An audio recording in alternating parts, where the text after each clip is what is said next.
け散った空のかけら Alright guys, Jesse back again with Grimjow's Gallery, and today we're taking a look at probably one of the biggest menaces in early Dragon Ball Z. Specifically, I'm talking about the SH Figuarts Turles from the Tree of Might movie. Some people get the common misconception that Turles and Goku are related. They are not related. In early Dragon Ball Z, they explained that all lower class Saiyans like Turles, Bardock, Goku, they all have a similar facial structure. So that's why Turles here has a very uncanny resemblance to Goku and Bardock. However, he could not be any farther removed from them in terms of personality. Put it for you that way. So what we're going to be doing today is just going over some of the articulation, sculpt, and discussing the 3.0 body that Turles comes with. Now, Turles was the first figure by Bandai to have the new 3.0 body. I believe after Turles, it was the Dragon Ball superhero Gohan. He also has the 3.0 body, but Turles was the first, and we'll jump into all that here in just a second. Now that we have Turles off the stand, what I definitely would say, guys, is he probably has to be one of my favorite figures in my collection. I think even though he does look like Goku, right? However, I think his design in general is super unique. His Saiyan armor, it looks drastically different than, like, say, Vegeta or Nappa's or Raditz when they first arrived on Earth. He has some really cool vambraces on his forearms here, just kind of giving him another unique look, and then he has some really cool piping going on the bottom here. And that kind of theme runs throughout the figure, whether it's lower portion here near the ankles on the boots. Just really, really cool and really, really unique. That's definitely one thing that I would say that this figure has going for it. Other than looking like Goku, he is extremely unique, and he really does come with some really awesome accessories. So in terms of articulation, Bandai did a fantastic job with this figure. So Turles was a premium Bandai release, and what that means is he only came out for a limited run. So now if you were to try to get this Turles figure, you're probably going to be paying a little bit more on the third-party market than when he was initially released through P Bandai. I think at initial release he might have been anywhere between $80–$85 USD, and now Turles is probably running us anywhere near $115 to $120 USD. So jumping straight into articulation. All right, guys, now that we have Turles off the base, let's go right ahead and jump into articulation. Something off the bat that I really appreciate about this figure is it's unique. Now, I know what you're saying. He looks like Goku. He looks just like another Goku clone. However, I think that how they designed his Saiyan armor, it looks drastically different than, let's say, Vegeta or Nappa or Raditz when they arrived early onto the scene on Earth. He has some really cool, let's get him into focus here. He has some really cool vambraces on his arms, has some unique piping going along the wrist, and it also kind of carries through to the bottom of the foot. I think the color scheme is really cool on this character. He has almost like a light tan, depending on the lighting, a little bit of a gray color to him. And the color of the armor, this like purple, black going on, he just looks super dope and super unique. And one of the great points of this figure is he comes with a ton of accessories for one, and it kind of adds to that whole vibe of this being a premium Bandai figure. So Turles was premium Bandai, and as you guys know, what that means is he was a limited run. So when he first initially dropped on premium Bandai, he was probably, I don't know, $80–$85 USD. And then now that it's not available any longer, you're probably looking at anywhere between $115 to $120 on the third-party market. So definitely a shame, because I think that this figure is really cool, and I would like to have seen him more readily available for all of us here in the collecting community, right?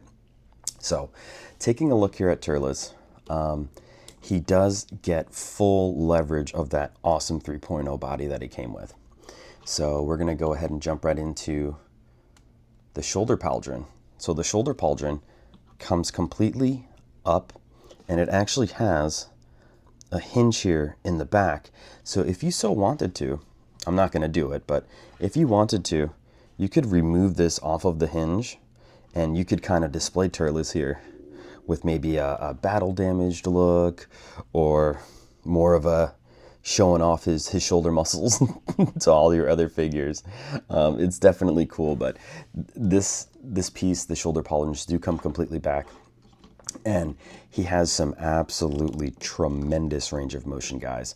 The shoulder manipulation, super easy, excuse me. No hitch, no catching when you're manipulating the shoulders. The butterfly joints, I mean, you get some really cool range of motion, really dynamic range of motion. And he's gonna need that when you're posing him up with some of the effect parts that he comes with. So, elbow, no issues with movement. Wrist joint, seamless in terms of mobility. Going back down here, so to the, I guess the hip guards that he has, they can be manipulated as well. They do come straight up, and they are on an independent hinge, which is nice. They don't really catch, and they don't really get in the way whenever you're posing him up. So that's really cool. And then, oh, look, oh, there you go. The shoulder piece popped out. So I guess let me plug that back in, and then it's actually a pretty easy thing. It's on a ball hinge. And that plug, I promise you guys, it's one of those things whenever you're doing a figure review, like the parts that typically do not pop off or fly off, they love to do it middle of the review. So sorry about that, we're back. But in regards to lower articulation, leg comes all the way up. And again, as you can see, because this is on an independent joint, it's not limited, does not impact his mobility whatsoever. You have your traditional knee bend. Some people, they point out that this knee, it's a little bit discolored compared to the rest of his body, but quite honestly, I mean, it doesn't bother me at all. I mean, if that's the only drawback of this figure, is that his knee joint is slightly a different color than the rest of his body, in my opinion, it is what it is. I really don't care. But we have ankle mobility, independent toe hinge to get into those dynamic poses. And before we jump into the accessories, just kind of taking a look at the figure just once again up close, there is some shading going on in regards to the thigh muscle, giving it some nice depth. You can definitely tell that this figure, he's a little bit beefier and a little bit thicker than your standard 2.0 Goku, right? I think that was the emphasis that they went with when driving the 3.0 body, is to give them that more muscular look that a lot of the characters had by the end of Dragon Ball Z, like starting into the Cell games and then into the Buu saga. So what we'll do now is let's jump right into the accessories of Turles and talk about that, because he does come with a lot of accessories. All right, guys, so as you can see, Turles comes with a good variety of effect parts. Now, this one here, it is his cloak. So Turles is a part of the Crusher Corps, and they are space pirates. That's kind of the whole theme around him and his group. They're space pirates, and they travel from planet to planet, planting seeds of the Tree of Might so that they can get access to this fruit. And when you eat this fruit, it gives you like a tremendous power boost. So that's their whole shtick, traveling from planet to planet, planting these seeds for this tree to grow so that they can harvest the fruit, but ultimately that does destroy the planet. Now, this cloak that he comes with, it is a very pliable, soft plastic cloak. He looks pretty damn cool with the cloak on, and I'll make sure to get him posed up for you guys in a little bit with this on. However, what I will say is please bear with me. This thing is a nightmare to get on this figure. I don't know why. I think it could be user error. I'm going to go with that. I'm going to say it's my fault, but I just have the most awful experience every time I try to put this damn cloak on this figure. But I'll get it on him here shortly, so we're going to toss that to the side. I hate looking at that thing. But so Turles, he does come with a set of crossed arms, which is cool if you want him just more posed up in a passive way on your shelf. He does come with some closed arms. You get a menagerie of different hands over here. So you have open hands, or grasping hands, I should say. We do have dedicated hands for the effect part that he comes with, so that you can slot that into his hand. And then we have pretty same old, pretty expected, your closed fist hand. Don't want to bore you guys too much with the hand options. We do have him holding the Tree of Might fruit in this hand here. I kind of briefly showed that off before, but it does come with that. And we have 4 faceplates in total. However, something to note. So we have a screaming face, right? We have a kind of angry or scowling face. And I would say the sticker application on these faces are really good. They look top-notch. Bandai did a good job with the sticker applications on this. And then we have, this face is kind of funny. We have a face for when he's eating the fruit of the Tree of Might, and I'll make sure to get him posed up with this face on too. But one thing you guys might have noticed, and this may be a drawback for you, it may not, but he has to have the scouter on at all times. Otherwise, you're going to have this weird block ear going on. So it's like you can't have him displayed without his scouter, which for me, I don't care. I don't mind. I like the look of the Saiyans with their scouters on. So kind of to each their own on that. And then lastly, we have the energy effect part. So this is going to be his Hell Driver move that he uses. I think it's really cool. It's really unique, right? And it slots into the hand, and they give you 2 different peg pieces to use it. You have a shorter peg that slots in to the piece, and then in turn slots into the hand. And then you have another angled one that you can utilize for the exact same thing. So in terms of value for this figure, I think it's pretty good. I think he is a pretty good value. It's just a shame that he's premium Bandai, because I think a lot of people should be able to have easier accessibility to having this figure in their collection. I did pre-order him like two and a half years ago when he came out, so I got him for retail price. But let's go ahead now. Let's run Turles through some quick poses so that you guys can see all these different effect parts in action. And here we are just running Turles through a couple of quick poses with Piccolo.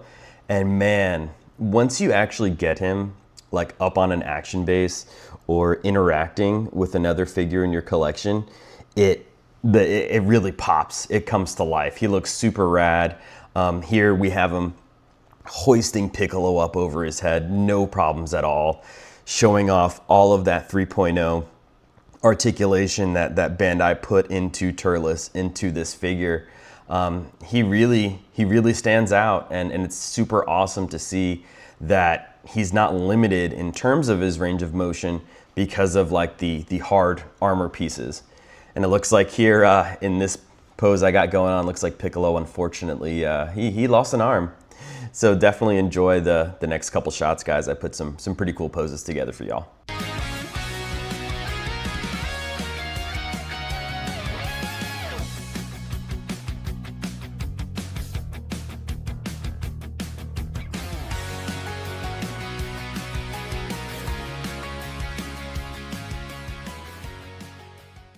And there we have it, guys. That's going to be my review of the SH Figuarts Turles from the Tree of Might. Just a couple of quick closing thoughts. I think that this is a great figure. It's a shame that he is P Bandai. However, if you do opt to try to get him on the secondhand market, definitely do your due diligence and do your research. He does come with a really nice assortment of accessories, and because of that 3.0 mold, you're really able to get him to some pretty awesome dynamic posing. So if you guys could, please comment down below and let me know what figure you're looking forward to next in the P Bandai Dragon Ball Z line. For me, I would love to see like a Lord Slug figure. I think that would be really cool, right? Like, give us a Lord Slug. I think that would look awesome. But as always, thank you guys very much for hanging out with me. Please do like, comment, and subscribe. I'm trying to grow this channel up and keep pumping out the content for you. And have an awesome weekend. Talk to you guys soon. 高鳴る鼓動が答えだろう眩しい未来を描こうさよなら言わないまた